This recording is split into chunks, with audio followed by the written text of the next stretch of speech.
You're listening to The Heart of You on Paris Underground Radio.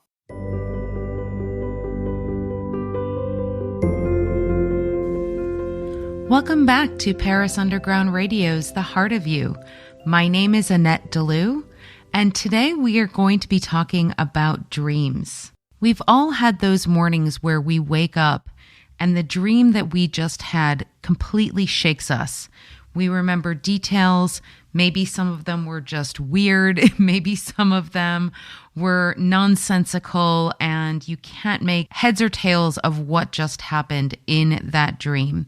So in today's episode, we're going to discuss a little bit about how you can dissect your dreams and really analyze what is going on, not only in your subconscious, but in your higher self, as well as your spiritual journey.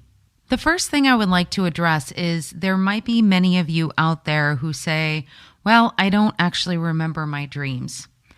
I can tell you right now that one of the best practices to start remembering your dreams is to actually write them down.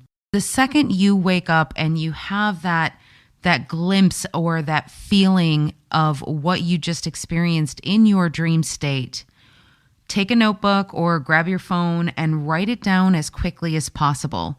Because as you all know, sometimes you remember your dream the second you wake up, but then you lose that memory over the course of the day as you get your day started. And then occasionally there will be little things that pop up throughout the day where you're like, oh wait, yeah, I remember that. I had a dream about that last night. It's always best to write them down so you can remember them for the future. When I say future, I mean even months into the future. And I will give you a little example. When I first started writing down my dreams, I was writing them down just to get a little bit more recollection, also to see if maybe some of my dreams were prophetic dreams, if they were showing me something that was going to be happening in the future, and to analyze what exactly my dreams were showing me. There's one dream in particular that I would like to mention. In this dream, I was traveling to Las Vegas, which at the time I often did because of work. And when I was traveling there were all sorts of things that happened. There was a train that I missed, and I don't know why I was taking a train in Las Vegas, but just go with it. You know, it's a dream. And then I started seeing very crystal clear numbers. So I saw the date that I was there. I saw the flight number that I took to get to Vegas for this particular trip.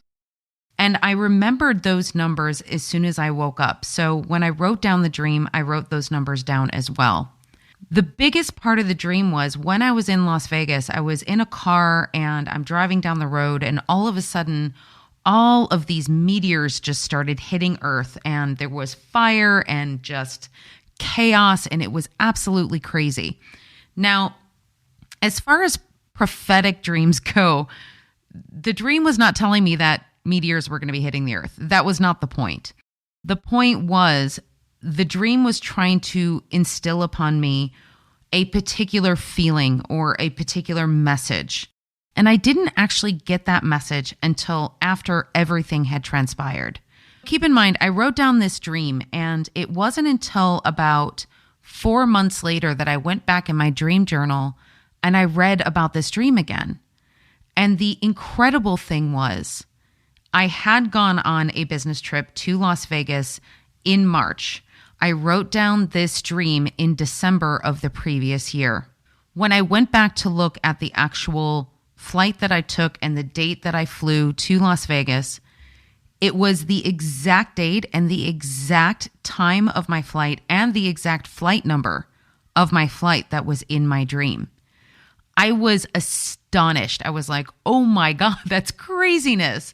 I can't believe that it was exactly what was in my dream. What happened was my subconscious, my higher self, my angels, they were all giving me messages to let me know that this trip was not going to be great. And they were right. It didn't turn out to be the best trip in the world. It was definitely challenging in a lot of ways. There were a lot of things that happened on that trip that were just really unpleasant. Now, did it have a catastrophic effect on my life in any way? No, it really didn't. I mean, overall, I went on the trip.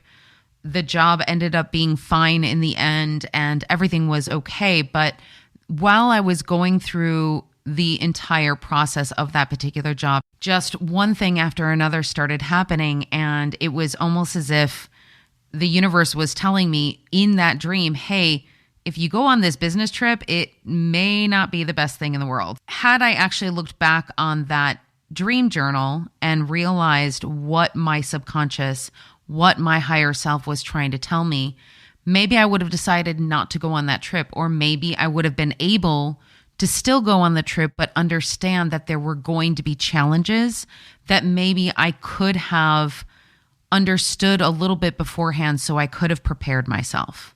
Now, that is just one example of a prophetic dream. Now, prophetic dreams for me personally are not that common. They happen every once in a while, and I have had them in the past and sort of made note of it, but I hadn't actually written them down. So I don't actually know the accuracy of everything that my dreams were showing me, because prior to this time, I wasn't actually keeping track. But if you can actually take a look at your dreams in a dream journal, it can definitely give you a little bit of a heads up. Now, because these types of prophetic dreams are going to vary from person to person, depending on your gifts, depending on how your higher self and your guides actually communicate with you. So some of you out there might have prophetic dreams way more often, and some of you might not have any at all. So I want you to know that just because some people have prophetic dreams and other people don't, it doesn't mean anything other than the fact that that may not be where your gifts lie. Okay? So that's the first thing. The second thing is, when you have a dream that's scary or fearful, challenging, anything like that, don't panic. Just don't panic, because I can tell you right now that there are various reasons why you would have these types of dreams. I just went over a potential of maybe it is something that your guides are telling you that they're giving you a heads up about. Another reason why you might have a dream that is full of subject matter or things that are fearful is simply your subconscious working through your own fears.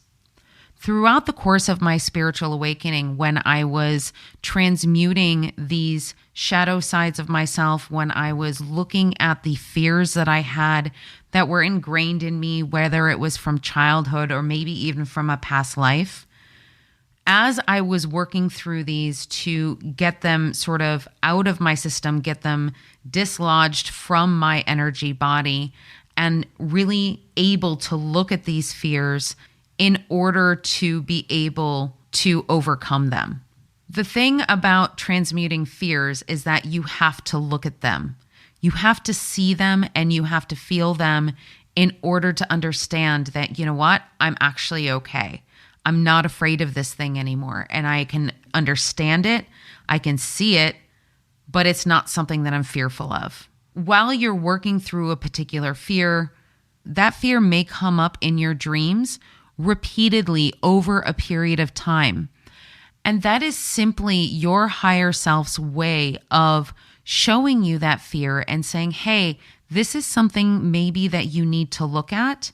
And once you look at it, and once you realize that it's not as scary as you think it is, that is when you can start overcoming that fear. So that is another reason why you might have a dream that is unpleasant, that is scary, whatever experience that your higher self is wanting you to have. Another really common way that all of us receive messages in our dreams are through symbols. And I can almost guarantee you most of you out there have remembered a dream at some point in your life where you were like, oh, I dreamed of a snake and the snake bit me and I don't know why that happened. Or let's say if you had a dream about spiders or rainstorms or tornadoes or floods, any sort of really big symbol is going to be something you're going to want to look up and take notice of. For example, if you see water in your dream, water is always representative of emotion. There have been times where I've had dreams about tidal waves or floods or something like that. And those are those times when I know that maybe whatever emotions I'm feeling are overwhelming me in my present moment and in my waking life. My dream state is showing me, hey, you might want to take a look at this as well, because this is something that is overwhelming your nervous system. It's overwhelming your waking state. And if you don't deal with these emotions, they could get bigger, right? Sometimes you can actually go on Google, you can Google dream signs. If you, let's say, to take the tidal wave as an example, you can say tidal wave dream signs. And there are any number of websites that will tell you various different interpretations of whatever that symbol happens to be. There are many interpretations based on whatever website you're looking at.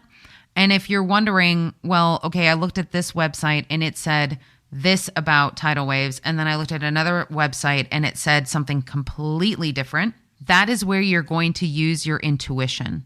As you're reading the article or as you're looking up the website, I want you to close your eyes and take a deep breath and just feel into what feels like the right answer for you. Because if you just look at it and read it from your intellect, from your brain, you're going to end up being confused because you're not feeling into what the actual answer that you're being guided to. Make sure that you are tapped in when you are trying to get these answers.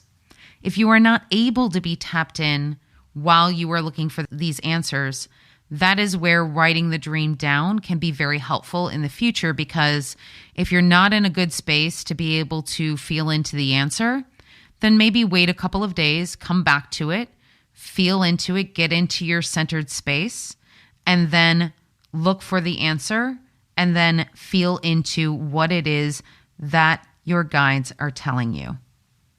I made an analogy at one point about divination and when you're trying to get the messages from the universe, that it's a bit like an investigation.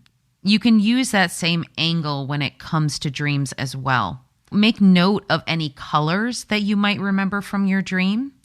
Make note of what sounds you might be hearing in your dream. Any symbols, obviously, that's what we're talking about right now, is any symbols that you have that are really prominent in your memory when you wake up. And then take all of those things like you would in a tarot card. So when you see the tarot card, you're not just looking at the number or the message of what the tarot card represents. You're looking at the image, what is actually being represented in that particular card. You're doing the same thing with your dreams. So you're taking note of all of the information that is given to you, and then you're just going to look at each piece and see how it creates a story as a whole. You can also dig even deeper by using your divination tools after you have a dream. If you would like to find out more information about what the dream was telling you, you can simply use your pendulum, or you can use any tarot or oracle cards, and that will give you more messages as well. I will do this often if I have a dream and I'm not quite sure what it's trying to tell me, if it's saying something that is prophetic, if it's simply my subconscious processing things that I've gone through recently, or if it's actually a message about something that I really do need to work on.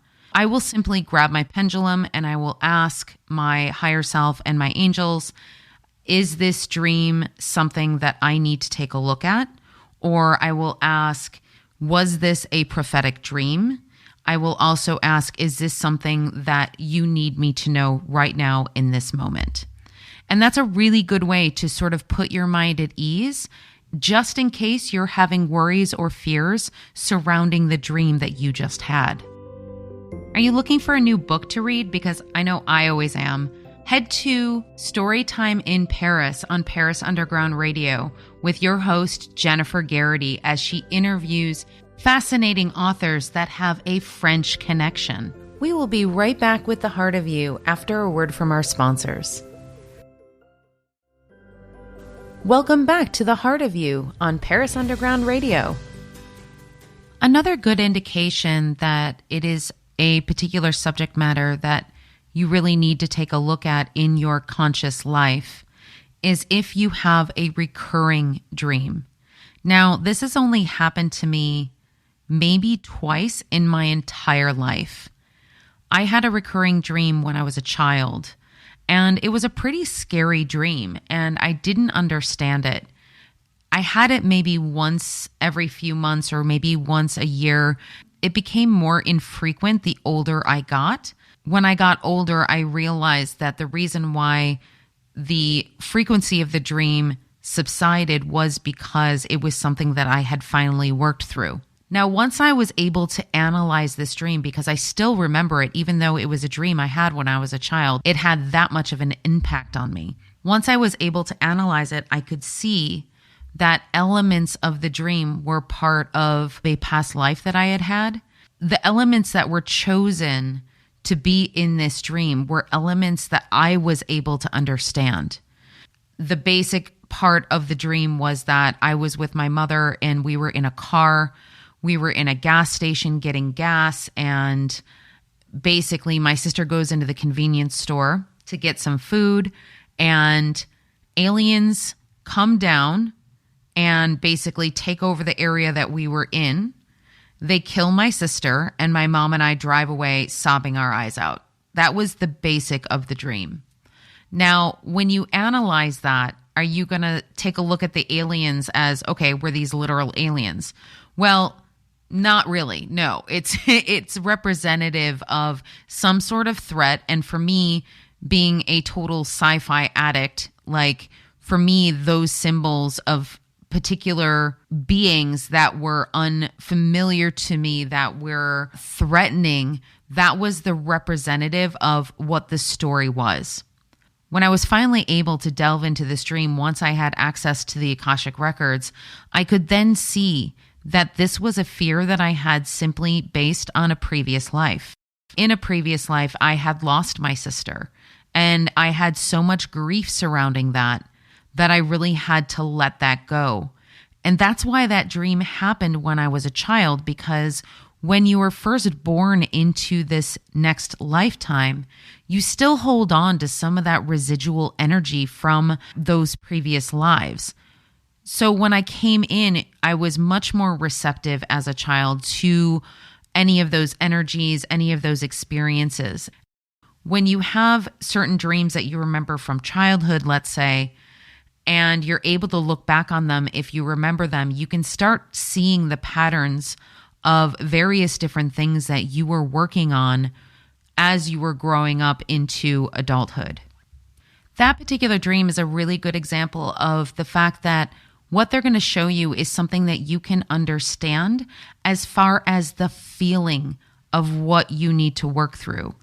The actual pieces of the dream, meaning being at a gas station, being in a car, things like that, since this was a past life trauma that I had, obviously in that past life, it is very likely there weren't cars, there weren't gas stations, things like that.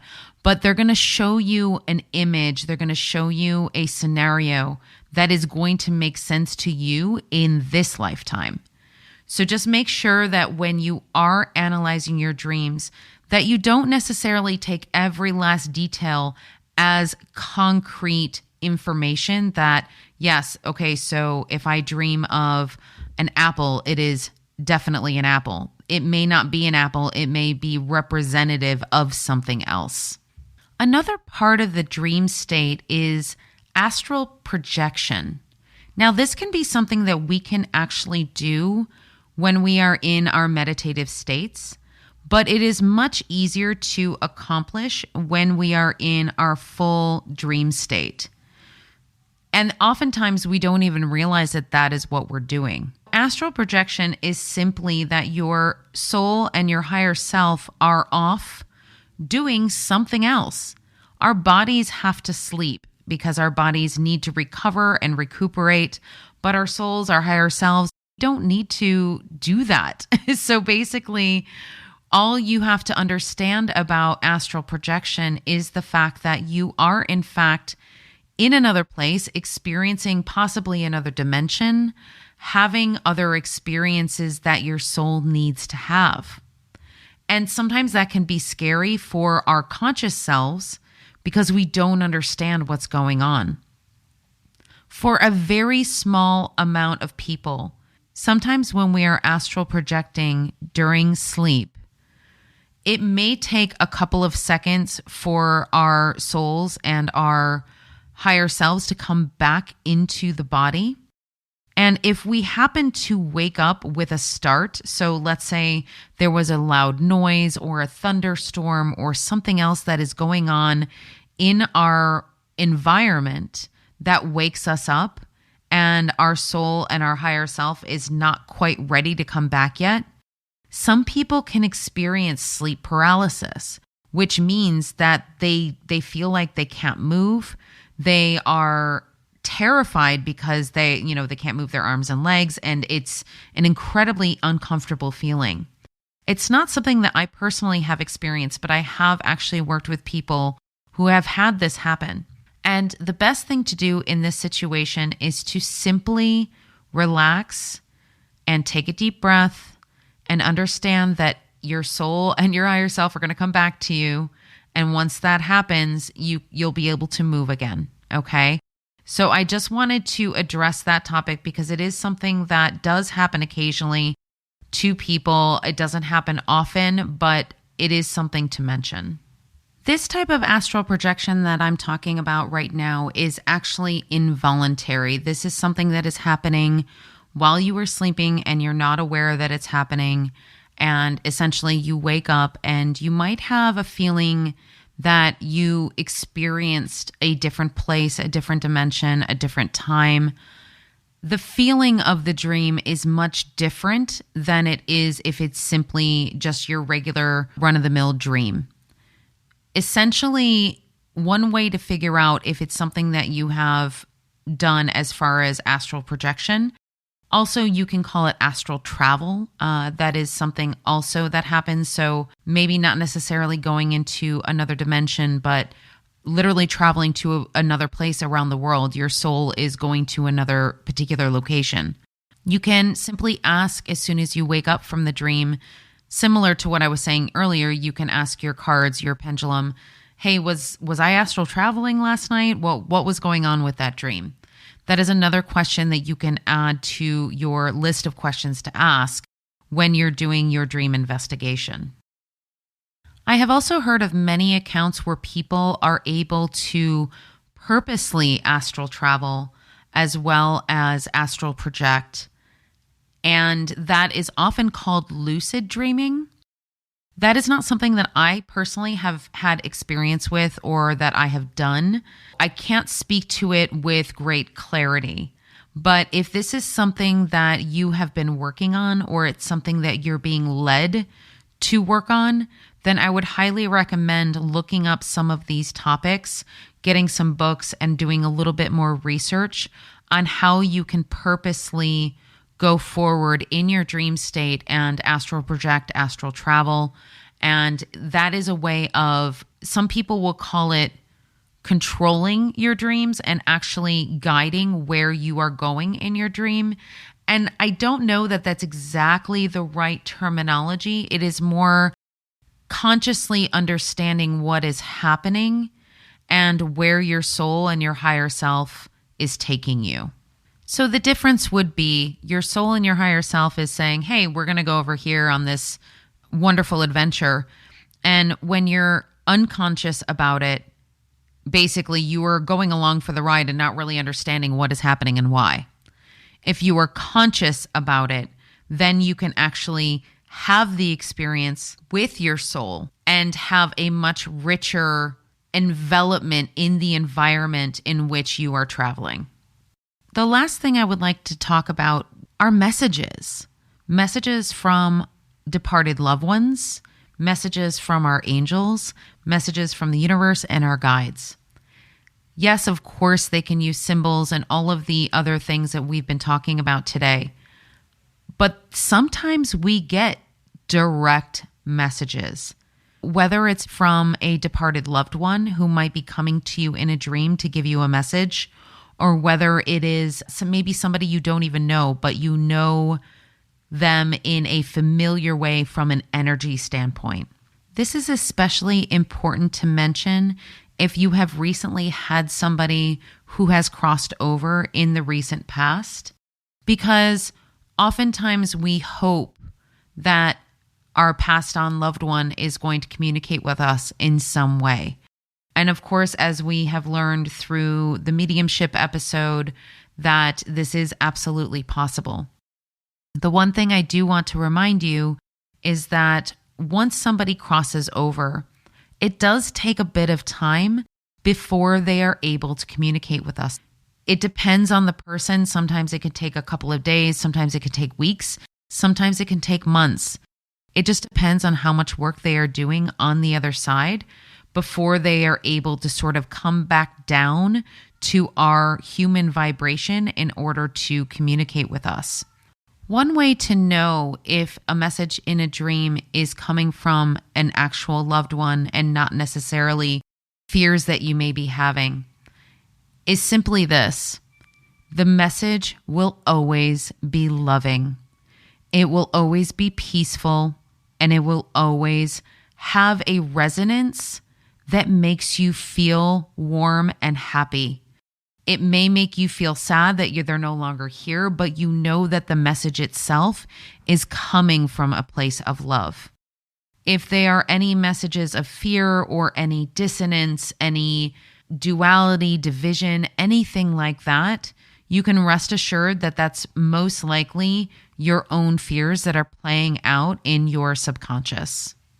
If you do decide to start doing some of this dream work, some of the dream journaling that I'm talking about, don't be surprised if your guides and your angels start really working with you and your dreams.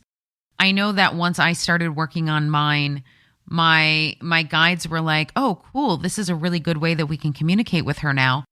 And they would literally wake me up at 4 a.m, at 3 a.m, at 2 a.m, just to make sure that I remembered whatever dream I was having. It was definitely effective in which when they woke me up, I was able to remember the dream that I was literally just having, and I was able to write it down. In all fairness, not every single time, because I love my sleep.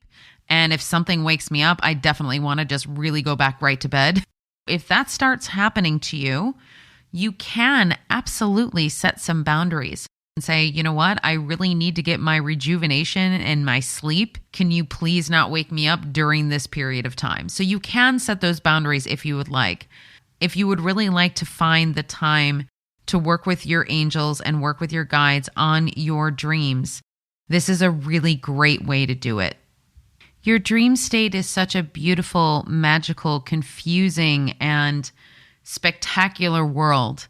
And I would highly recommend exploring it if you would like to know more about what you are here to do. I love Paris for all of its myriad of options of things to do throughout each and every day. However, it can get a little overwhelming sometimes to figure out what you want to do because there's so much to do. If you're in this position, I highly recommend you listen to Don't Miss This with Jennifer Garrity. She gives you the best of what is going on in Paris for each particular week.